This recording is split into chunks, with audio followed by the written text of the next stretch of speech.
இயக்குனர் ஏபிஜி ஏழுமலை இயக்கத்தில் Sethu, Samriddhi, P L Thenappan, super good Subramani அப்படிங்கிற ஒரு நடிகர் பட்டாளமே நடித்து கிட்டத்தட்ட இது மைனா பாகம் 2 அப்படிங்கிற மாதிரியான ஒரு எதிர்பார்ப்பில் வெளிவந்திருக்க ஒரு படம் தான் மையல்.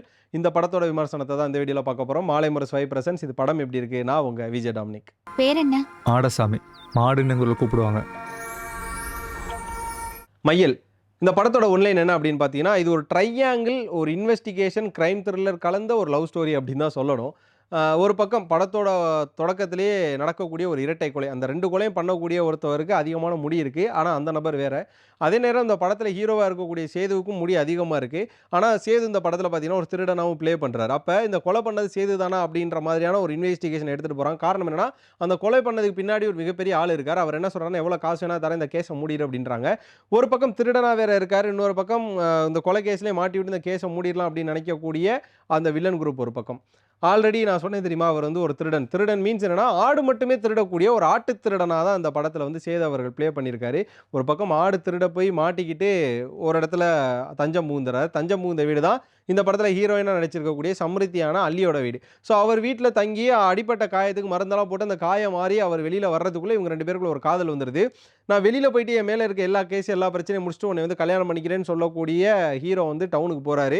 ஹீரோ டவுனுக்கு போனா எப்ப வேணா அவன புடிச்சு உள்ள போட்டுறலாம்னு சொல்லி ஒரு கேங்கும் தேடுது. கொலை கேஸ்ல ஹீரோ உள்ள போறாரா? அவர் வந்து மனசு மாறி இங்க வந்து அல்லிய கல்யாணம் பண்ணிக்கிறாரா? அல்லிய கல்யாணம் பண்றதுக்கு நடுவுல என்னென்ன மாதிரியான விஷயங்கள் நடக்குது? உள்ள போறது அதாவது டவுனுக்குள்ள போய் இவர் என்ன மாதிரியான விஷயங்கள் பண்ண போறார் அப்படிங்கிறது தான் அந்த படத்தோட கதை. இதுக்கு நடுவுல இருக்கக்கூடிய லவ்வு, அதுக்கு பின்னாடி இருக்கக்கூடிய ஃபிளாஷ்பேக்ஸ் எல்லாம் நெறைய விஷயங்கள் இருக்கு. இதுதான் அந்த படத்தோட ஒன்லைன். இதுதான் அந்த படத்தோட ஃபுல் லைன்னே சொல்லலாம். என்ன விஷயம்? மனசு வசியம். உன் மனச அப்படியே என் கையில எடுத்துட முடியும்.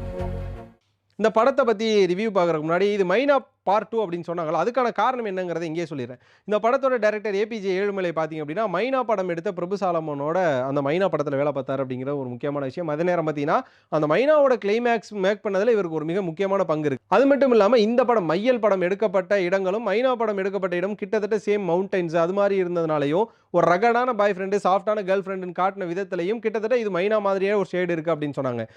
உன்னால இங்க இருந்து தப்பிச்சு போகவே முடியாது. ஒரு நரி. இன்னொரு விஷயம் சொல்றேன். ஏபிஜே ஏழுமலை எப்படி மைனால வேலை பார்த்தாரோ, அதே மாரி இதுல சேதுன்னு ஒரு ஹீரோ பண்ணியிருக்காருல்ல. அந்த ஹீரோ யார் தெரியுமா? அந்த மைனா படத்துல காப்பா ஒருத்தர் வர்றார்ல, அதாவது ஜெயிலரா ஒருத்தர் வர்றாரு. சுருளிய தேடி குரங்கணிக்கு போவாரு. அதுக்கப்புறம் சுருளியெல்லாம் வந்து கைது பண்ணி கொண்டுட்டு வந்துட்டு, "உன்னை ஜெயில்லயே போட்டு சாவடிக்கிறேன்டான்னு" சொல்லிட்டு கிளைமேக்ஸ்ல மனம் மாறி கல்யாணம்லாம் பண்ணி வைக்க போவாரு. பட் அதுக்குள்ள அவரோட ஒய்ஃப் வந்து மைனாவ போட்டு தள்ளிருவாங்க இல்லையா? அதனால அவங்க ஒய்ஃப போட்டு தள்ளிட்டு உள்ள போவார்ல, அவர் தான் வந்து அந்த போலீஸ் தான் சேது. அவர் தான் அந்த படத்துல ஹீரோவா பண்ணியிருக்காரு. அப்ப பார்க்கும்போது அவர் ஆளு வந்து ரகடா போலீஸ் அப்படி இருப்பாரு. பட் இப்போ காலங்கள் சேஞ்ச் ஆயிடுச்சு. அவருக்கும் எவ்வளோ சிச்சுவேஷன்ஸ் வந்ததுன்னு தெரியல. அவரும் வந்து நெறைய மாற்றங்கள் அடைஞ்சு இப்போ ஒரு ஹீரோவா மறுபடியும் தமிழ் சினிமால வரப்போறதா ஒரு முடிவெடுத்து இந்த ஒரு படம் பண்ணியிருக்காரு. அதனால தான் இது மைனா பாகம் 2 அப்படிங்கிற மாரி சொல்லப்பட்டது.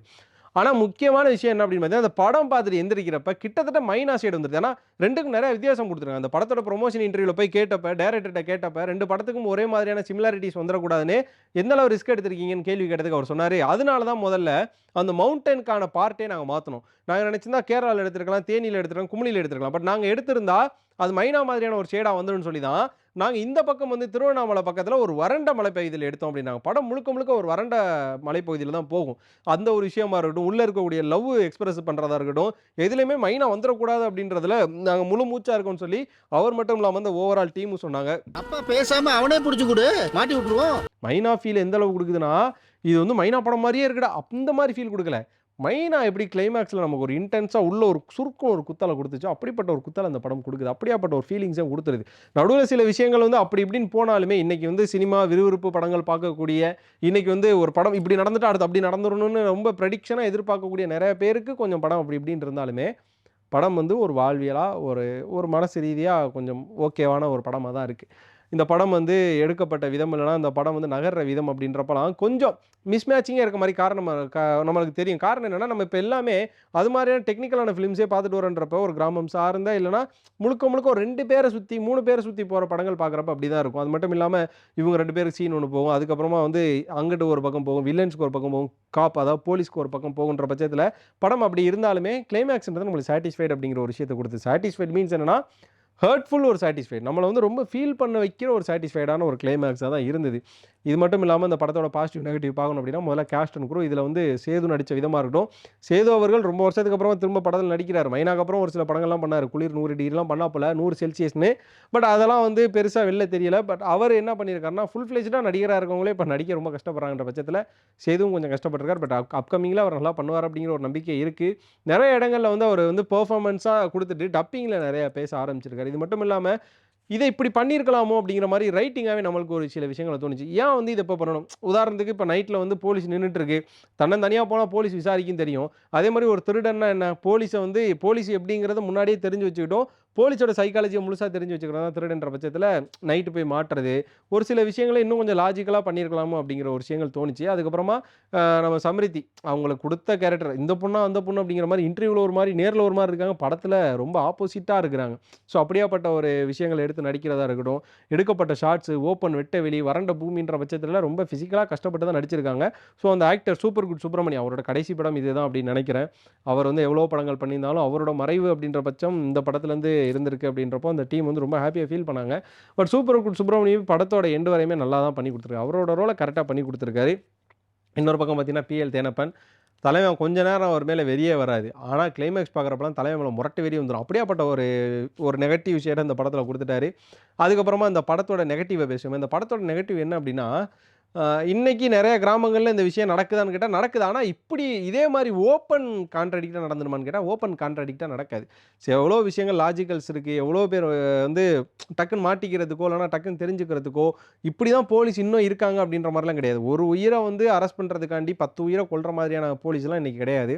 அந்த ஒரு விஷயத்த கொஞ்சம் குறைச்சிருக்கலாம். அதே நேரம் என்னதான் நீங்க மைனா மாதிரி நான் எடுக்க மாட்டேன்னு சொன்னாலும், மைனாவோட சாயல் வந்து இந்த படத்துல இருந்தது, கிளைமாக்ஸ்ல இருந்ததுன்றது படம் பார்த்து எந்திரிக்கிறப்ப எப்படி தோணுச்சுன்னா, ஒரு சுருளியும், ஒரு மைனாவும் அதாவது விதார்த்தும், அமலா பாலும் இல்லாம, அதுல வேற கேரக்டர்ஸ் நடிச்ச வறண்ட நீல மைனா அப்படின்னு தான் நம்ம பார்க்கணும். எப்படி குரங்கணி, தேனி, கேரளான்ற பசுமையில அந்த ஒரு மைனாவோ, திருவண்ணாமலை அங்க இருக்க வறண்ட மலைப்பகுதியில இருக்கக்கூடிய அப்படி ஒரு மைனாவா தான் இத நம்ம பார்க்க முடியுது. இது இந்த படத்துக்கு நெகட்டிவ்னு சொல்றத விட நீங்க சொல்லலனாலும் இந்த படம் மைனா ஃபீல தான் குடுக்குது அப்படிங்கிற ஒரு விஷயம் இருக்கு. இந்த படத்துல வர டயலாக்ஸ் வந்து பெரிய அளவுல நம்மளுக்கு கிரிஞ்ச் அடிக்கல. காரணம் என்னன்னா, முதல்ல அப்படி இருந்தது லவ் ஸ்டார்ட் ஆகுற வரையும். அது கிரிஞ்சுன்னு இல்லாம நம்ம பிரெடிக்ட் பண்ற முடிய ஒரு டயலாகா இருந்தது. பட் அத தாண்டி ரொம்ப கிரிஞ்ச் அடிக்கக்கூடிய ஒரு டயலாக்ஸோ இல்லன்னா வந்து கண்ண சுளிக்கிறோம். என்னடா அப்படி பண்ற? ஐயோ! கருமம் அப்படிப்பட்ட சீன்லாம் எதுவுமே கிடையாது. உள்ள வந்து ஒரு ஃபேமிலி பார்க்க முடியாத ஒரு சீன்ஸோ, ஒரு நம்ம லவ்வர கூட்டு போய் பார்க்க முடியாத சீன்ஸோ, ஒரு அடல்ட் 18+ அப்படிலாம் எதுவுமே கிடையாது. ஃபேமிலியோட பார்க்கக்கூடிய ஒரு நல்ல ஃபீல் குட் ஃபிலிமா தான் இருக்கு. ஆக மொத்தம் மையல் படம் மைனா மாதிரி இருக்கு அப்படிங்கிறத நம்ம ஒத்துக்கிட்டு தான் ஆவணும். கையில ஒரு பொட்டலம் இருக்கணும். இல்லனா திருடன்னு சொல்லிடுவாங்க. படத்தோட இசையில பார்த்தீங்கன்னா, இந்த பிஜிஎம்ஸா இருக்கட்டும், அதுக்கப்புறம் அந்த சைட்ல வர கோரஸ் மியூசிக்கா இருக்கட்டும், அதெல்லாம் கொஞ்சம் வால்யூம குறைச்சிருக்கலாம். கொஞ்சம் காதுக்கு இரைச்சல்களா இருக்க மாரியான ஒரு ஃபீலிங் தான் இருந்தது.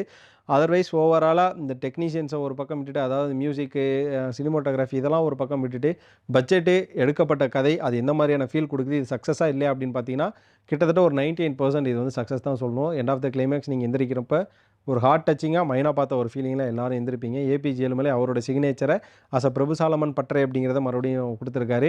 யார் யாருக்கெல்லாம் வந்து ஒரு ஃபேமிலி ஃபிலிமா பார்க்கணும், ரொம்ப வந்து ஒரு வல்காரிட்டி இல்லாம, ஒரு ரொம்ப வயலன்ட்டா இல்லாம, யார் யாருக்கெல்லாம் ஒரு மைனா பார்த்த மாரியான ஒரு ஃபீலிங்கில லிட்டரலா ஒரு படம் பார்க்கணும் அப்படின்னு நினைக்கிறவங்கலாம் கண்டிப்பா மையல் படம் பாருங்க.